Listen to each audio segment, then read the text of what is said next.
Assine este divórcio agora, Marina. Você não vale mais nada para mim.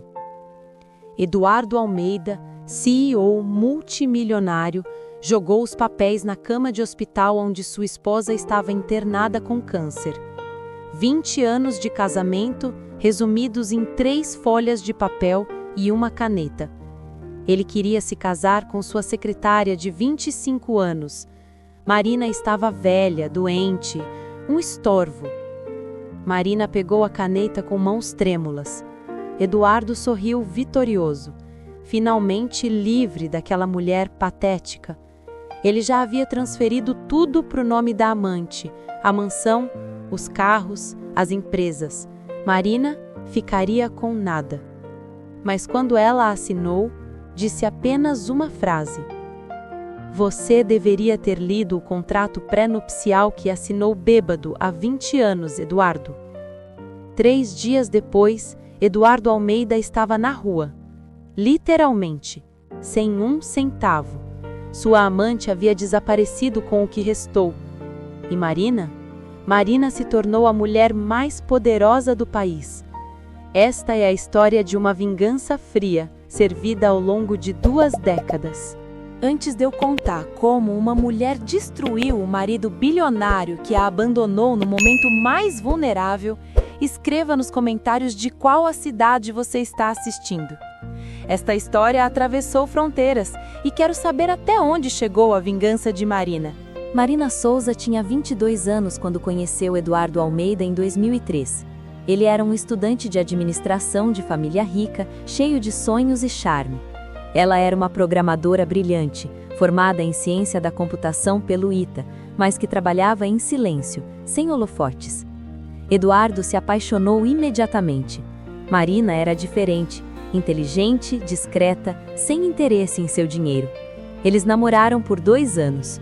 Em 2005, ele pediu sua mão em casamento.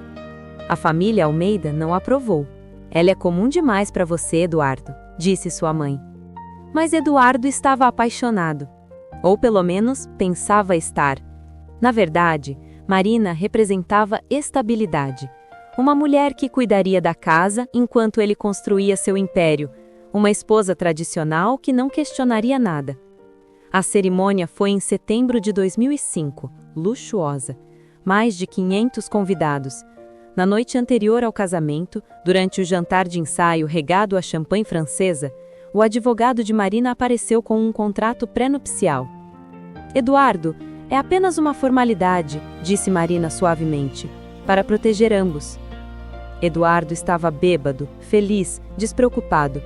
Leu por cima. Parecia um contrato padrão. Separação total de bens, cada um mantém o que trouxe para o casamento, divisão equitativa do que construírem juntos. Ele assinou sem pensar 2 vezes. Afinal, ele tinha muito mais dinheiro que ela. O que uma programadora poderia ter? O que Eduardo não sabia, porque não leu as cláusulas 7, 8 e 9, era que contribuições intelectuais, códigos, algoritmos e propriedade intelectual desenvolvida durante o casamento seriam considerados ativos conjuntos, com direitos autorais pertencentes à primeira parte, Marina. Nos primeiros anos, tudo foi perfeito. Marina parou de trabalhar para apoiar Eduardo. Ele assumiu a empresa de tecnologia do pai em 2007, uma empresa mediana, faturando 5 milhões por ano. Eduardo tinha ambição, mas pouca visão de negócios. Marina começou a ajudar nas horas vagas. "Deixa eu dar uma olhada no sistema, amor", dizia ela. "Posso otimizar algumas coisas." Eduardo achava fofo. Deixava a esposa brincar de trabalhar. O que ele não percebia era que Marina estava reconstruindo toda a infraestrutura tecnológica da empresa. Ela desenvolveu um algoritmo revolucionário de gestão de estoque e logística. Criou um software de atendimento ao cliente com IA, antes mesmo da IA ser mainstream. Registrou tudo em seu próprio nome, usando a cláusula do contrato pré-nupcial. Em 2010, a empresa de Eduardo explodiu. De 5 milhões, saltou para 50 milhões de faturamento anual. Ele atribuiu o sucesso ao seu talento nato para negócios. Deu entrevistas, apareceu em capas de revista, o jovem prodígio dos negócios brasileiros. Marina sorria nas fotos ao lado dele. A esposa discreta, a mulher que ficava em casa. Ninguém sabia que cada linha de código, cada sistema, cada tecnologia que fazia a empresa de Eduardo funcionar tinha sido criada por ela. Em 2015, faturamento de 200 milhões. Eduardo agora era celebridade. Festas, viagens, eventos exclusivos.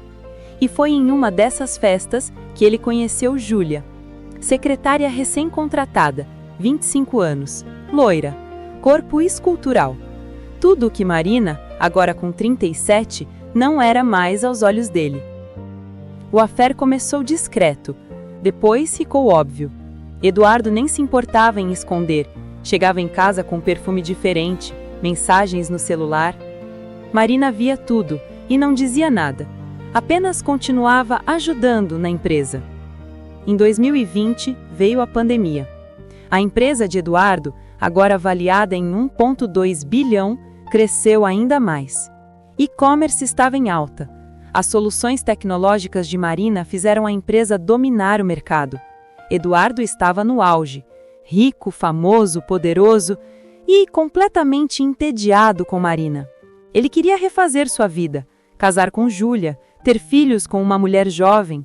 Marina era o passado.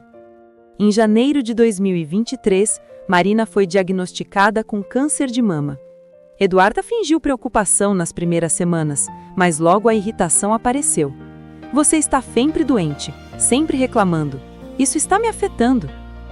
3 meses depois, durante uma internação para quimioterapia, Eduardo entrou no quarto do hospital com papéis de divórcio e uma caneta. Assine agora, Marina, e não tente levar nada. Eu já transferi tudo. Júlia Costa, a secretária de 25 anos que se tornou a nova senhora Almeida, pelo menos nos planos, estava em uma loja de decoração escolhendo móveis para a mansão quando recebeu a ligação de seu advogado pessoal. O que ele disse fez seu mundo desmoronar. Júlia, temos um problema enorme. A empresa do Eduardo está falida. Os ativos que ele transferiu para você não valem nada. E tem mais. Como os bens estão no seu nome agora, os credores vão vir atrás de você. Como assim? Falida. Eduardo disse que vale mais de 1 bilhão. Valia, até ontem. Hoje, vale 0. A tecnologia que sustentava tudo pertence legalmente à ex-esposa dele. E ela cortou o acesso. A empresa não funciona mais. E Eduardo não tem como recuperar. Ele não tem 1 centavo. Transferiu tudo para você e agora... Júlia começou a entender. Ela não era a sortuda que tinha acabado de ganhar 1 bilionário. Ela era a idiota que tinha acabado de receber uma bomba prestes a explodir. Eu posso devolver? Tipo, 10 transferir? Tarde demais. E tem outra coisa. Aparentemente, Marina Souza está oferecendo comprar a empresa por 100 milhões. Mas só se for direto com você, já que os ativos estão no seu nome. Júlia quase deixou o telefone cair. 100 milhões? Por uma empresa que não funciona mais? O que Júlia não sabia era que Marina estava jogando xadrez, enquanto todo mundo jogava damas. Ela ofereceu 100 milhões porque sabia que os credores iam cobrar 300 milhões em dívidas da empresa, Júlia entraria em pânico, Eduardo não tinha mais poder de decisão sobre nada, Júlia aceitaria qualquer oferta para se livrar daquele pesadelo, e foi exatamente isso que aconteceu. 3 dias depois, Júlia assinou a venda, pegou os 100 milhões, pagou as dívidas mais urgentes e desapareceu. Bloqueou Eduardo, mudou de país. A última mensagem que enviou para ele foi: "Você me usou, ela te usou. A diferença é que ela foi mais inteligente." Eduardo ficou literalmente com nada, 0. A mansão? De Júlia, que vendeu para Marina. Os carros? Mesma coisa. As contas bancárias? Vazias. A empresa agora pertencia 100% a Marina. Ele tentou processar. 5 advogados diferentes analisaram o caso. Todos disseram a mesma coisa: você não tem chances. O contrato é blindado, você assinou tudo. Marina, enquanto isso, fez quimioterapia, terminou o tratamento e, em junho de 2023, deu uma entrevista coletiva. Meu nome é Marina Souza. Vocês não me conhecem, mas conhecem meu trabalho. Durante 18 anos, Construí secretamente a tecnologia que sustenta uma das maiores empresas de e-commerce do Brasil. Registrei tudo em meu nome, legalmente. Enquanto meu ex-marido dava entrevistas e recebia prêmios de empreendedor do ano, eu escrevia cada linha de código que fazia aquilo funcionar. A imprensa ficou chocada. Verificaram os registros de patentes, direitos autorais, documentos. Tudo era verdade. Marina era a mente por trás de tudo. "Por que você deixou seu marido levar o crédito?" perguntou um jornalista. Marina sorriu, um sorriso que deu arrepios em quem assistia. "Porque eu sabia que um dia ele mostraria quem realmente é. E quando mostrasse, eu queria que a queda fosse épica." Ela continuou. "Eduardo me abandonou quando eu estava com câncer. Jogou papéis de divórcio na minha cama de hospital. Transferiu tudo para a amante. Achou que eu ia ficar sem nada. Mas sabe o que ele não sabia? Que eu planejei tudo isso por 20 anos. Cada linha de código era uma armadilha. Cada sistema que ele achava que era dele, era meu. Eu transformei meu marido em um homem rico. E depois, eu transformei ele em nada." A reportagem viralizou. Eduardo virou motivo de piada nacional. O CEO que descobriu que a esposa era o verdadeiro CEO. Ele tentou se reerguer, procurou emprego, mas quem contrataria o homem que foi idiota o suficiente para perder 1 bilhão porque não leu um contrato? Marina, enquanto isso, assumiu oficialmente o controle da empresa. Renomeou para MSA Tech Solutions. Triplicou o faturamento em 1 ano. Hoje, vale 3 bilhões. Eduardo mora em um apartamento de 1 quarto que um amigo empresta por pena. Dirige Uber. Às vezes, ele pega passageiros que vão para o prédio espelhado de 40 andares com o nome MSA no topo. O prédio que Marina construiu com o dinheiro que ele achou que era dele. Mas a história não termina aí. Porque há detalhes que Marina revelou apenas anos depois em um livro que publicou em 2025, chamado Cheque Mate: Como Planejei Minha Vingança por 2 décadas. O livro se tornou best-seller internacional, e nele Marina revelou coisas que ninguém imaginava. Primeiro, o câncer era real, mas ela já estava em remissão quando Eduardo pediu o divórcio. Os médicos tinham dado diagnóstico positivo 2 semanas antes, mas Marina não contou a ele. Eu queria que ele tomasse a decisão de me abandonar achando que eu estava à beira da morte. Precisava que ele mostrasse exatamente quem era no pior momento possível, para não ter dúvidas de que ele merecia o que viria. Segundo, ela tinha provas de todas as traições de Eduardo, não apenas com Júlia, mas com outras 7 mulheres ao longo dos anos. Marina contratou investigadores particulares desde 2015. Eu documentei tudo, cada mensagem, cada encontro, cada mentira. Não porque eu ia usar em divórcio comum, mas porque eu queria garantir que quando ele tentasse se fazer de vítima, eu pudesse destruir qualquer narrativa. Terceiro, Júlia não foi uma vítima inocente. Marina a investigou antes de tudo acontecer. Descobriu que Júlia tinha histórico de se envolver com homens casados ricos. Era seu modus operandi. Ela escolheu Eduardo tanto quanto ele escolheu ela. A diferença é que ela subestimou com quem estava mexendo. Quando ofereci 100 milhões pela empresa, ela pensou que estava me enganando. Não sabia que aquela empresa, sem minha tecnologia, voltaria a valer bilhões assim que eu religasse os sistemas. E foi exatamente isso que aconteceu. Marina comprou por 100 milhões, religou tudo, e em 6 meses a empresa valia 1,5 bilhões novamente. Quarto, o contrato pré-nupcial tinha outra cláusula que ninguém percebeu. Eduardo teria direito a 50% de tudo que Marina criasse, exceto se houvesse traição comprovada. Nesse caso, ele perderia todos os direitos. Marina tinha as provas guardadas desde 2015. Eu sabia que um dia ele pediria divórcio, só estava esperando e garantindo que quando pedisse, ele já tivesse cavado a própria cova tão fundo que não conseguiria sair. Quinto, Marina nunca parou de trabalhar. Mesmo quando Eduardo achava que ela era apenas a esposa que ficava em casa, ela desenvolvia sistemas para outras empresas sob pseudônimo, consultoria anônima. Ganhou milhões com isso ao longo dos anos. Dinheiro que Eduardo nunca soube que existia. Eu tinha minha própria fortuna, menor que a dele, mas suficiente para me garantir. A diferença é que eu não era arrogante, eu era estratégica. No livro, Marina escreveu um capítulo inteiro sobre psicologia da vingança. Vingança quente é emocional, impulsiva e geralmente falha. Vingança fria é calculada, paciente e absolutamente devastadora. Eu escolhi a segunda.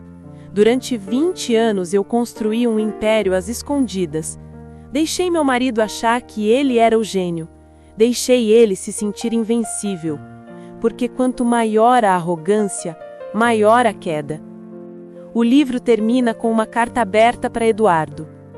Eduardo, durante 20 anos você dormiu ao meu lado, fez amor comigo, me chamou de meu amor, minha vida, e durante esses 20 anos eu construí a armadilha perfeita. Cada vez que você me subestimou, eu adicionava outra peça no tabuleiro. Cada vez que você me tratou como inferior, eu registrava mais uma patente. Cada vez que você me chamou de burra ou limitada, eu desenvolvia mais um algoritmo que faria você rico. Eu poderia ter te deixado no momento que percebi quem você era. Mas onde estaria a justiça nisso? Você me usaria por alguns anos e seguiria em frente, rico e feliz. Não, eu precisava que você chegasse ao topo mais alto possível, para que quando eu tirasse o tapete, a queda fosse mortal. Hoje, você dirige Uber. Eu dirijo um império de 3 bilhões. Você mora num apartamento emprestado. Eu moro na mansão que você comprou achando que era sua. Você é motivo de piada. Eu sou inspiração.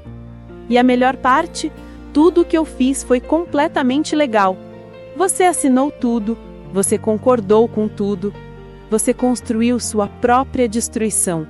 Obrigada por subestimar uma programadora comum. Com desprezo, Marina Souza. O livro vendeu 5 milhões de cópias. Virou filme. Marina hoje é palestrante internacional sobre empoderamento feminino, estratégia de negócios e a importância de ler contratos. Eduardo? Ele ainda dirige Uber. Essa história nos faz refletir sobre várias coisas: poder, arrogância, subestimação e justiça. Marina esperou 20 anos, construiu seu império silenciosamente enquanto seu marido roubava os créditos.